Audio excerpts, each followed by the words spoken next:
Right, we have Dr. Steve Okwori, he's security consultant and analyst. He's here to look at the recent security challenges and what the country should be doing at this time.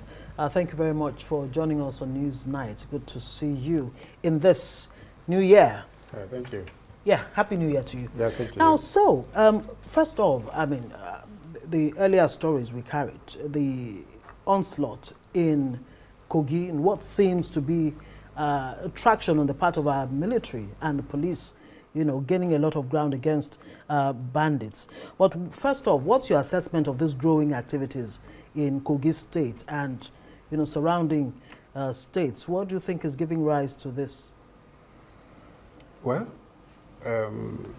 I've listened here a lot of insecurity issues that you have read out. Yes. I saw experts, former service chiefs and all that, reading speeches and all. But I think that it's high time that we go beyond reading of speeches when it has to do with security issues. Right. We need to see the practical aspect of it. Let us match the speeches with actions, right? Because a lot is happening in Nigeria as we speak with regards to insecurity.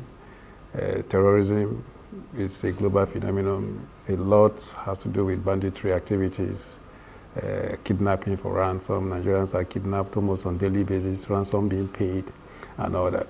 I think that a lot needs to be done on the side of government and on the side of our security agencies. In as much as we are seeing there some commendable efforts, I think that Nigerians are asking for more, like Oliver Twist. We need to see more of their efforts, right?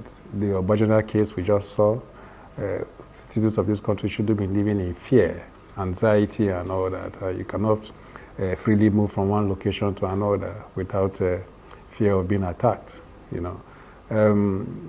Yes, if you look at what is happening right now, the police this year will be like 96 years old since it was established. Police was established in 1930. Right. And here we are not seeing the expected effort, you know, coming from the Nigerian police. In as much as we know that they are faced with some inadequacies, I expect that these inadequacies are not new. The government is already aware of their challenges when it has to do with their equipment, training, logistics, motivation, and all that. We saw where they carried out some security operations using helicopters, fighter choppers, and all that. In as much as we want to commend them, but I think that such operations is long overdue when it has to do with the Nigerian police, looking at how long they've been there in existence, right? They did that operations in collaboration with the military, and we expect such interventions, you know, in other states as well. The Kogi State has been in the public with regards to insecurity issues, hotspots and all that, even Kwara and all, because they share common boundaries. So a lot we need to do as government, right? In as much as we are seeing what they are doing now. You don't seem impressed. One wonders if the police should even get a pat on the back because, I mean, look, they arrested over 100 bandits in recent times, and then having that joint operations with the military, which you seem to, you know, just shove aside. But when you say a lot more needs to be done, what is the a lot that we need to do?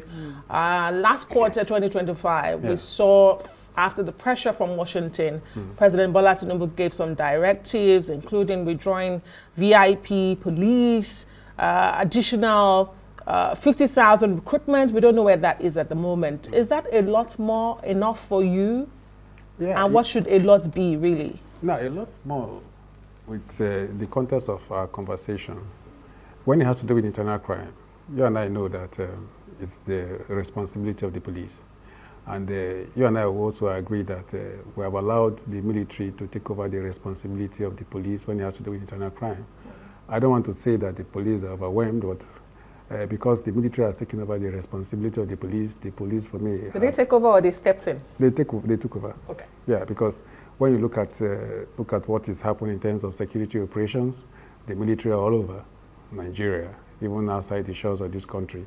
And the police, when we begin to look at the manner and way they carry out operations, for instance, in the last, in Kebbi, when there was this schoolgirl's adoption, it was the Chief of Army Staff that first went there when we have an IGP that his responsibility is to see how to take charge of internal crime. In as much as the IGP was out of the country, right? We was in Washington. Yes, we had, or we have senior officers that I expected that would have represented the IG in such incident that happened, but we never saw that until the IGP returned to Nigeria.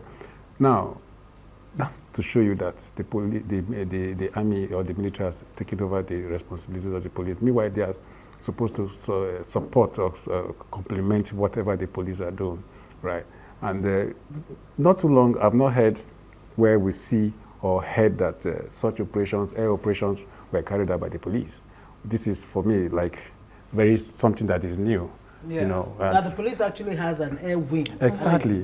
But that's an interesting exactly. But how many Nigerians are aware of this, right? And such an air wing, I know some police officers that also are my friends that are pilots. But you know, this is strange to Nigerians because before that I had conversations with some citizens of this country where we're analyzing security issues, and it was strange to them, right? So we need more of this intervention. Right. Let the police be more active, right? So that we'll know that they are actually carrying out their responsibility as the lead agency when it has to do with internal security. Now, one of the issues raised is that the Sahel remains the world's deadliest epicenter of terrorism, and the issue of terrorism funding, yes, came up in that at that event. Tracking terrorism financing. How do we track?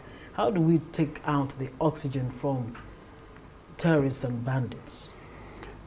When you mentioned the Sahel and with regards to terrorism, I just smiled in my mind. I did the research and I did a research paper with regards to terrorism within the Sahel region, where I analyzed the issues of terrorism in Burkina Faso, Mali, Niger, and Nigeria, and all that. And unfortunately, when you begin to look at the ranking, containing that survey, we have about 163 countries globally. And Burkina Faso, Mali, Niger, and Nigeria are ranked amongst the first 6 countries when it has to do with terrorism and all that. There's a lot that we need to do as a country. Unfortunately, we are currently faced with the exit of Burkina Faso, Mali, and Niger from the ECOWAS. And of course, it will affect operations when it has to do with the region, right? And I think that the ECOWAS needs to look in that direction to see how to bring back, because we're talking about terrorism. It's not fought by one country. We need that collaboration. Yeah, but the issue is funding now. Yeah. How do you stop the, very quickly? Now, funding, you see, when it has to do with terrorism funding, it's difficult to be able to track, right? But that's why we need some specialized training when it has to do with tracking terrorism financiers. Right, because you cannot differentiate between legitimate funds and illegitimate funds, right? Because when these funds are wired to finance terrorism from one bank to another, it's difficult to track whether the funds, because we see companies or individuals that are here in Nigeria that own companies registered with Corporate Affairs Commission and all that. Don't forget that some couple of years ago, whether it was in 2018 or 2020, some companies were seen to be financing terrorism in Nigeria and all that from Dubai. What happened to those companies? We haven't heard anything that happened to those companies and all that.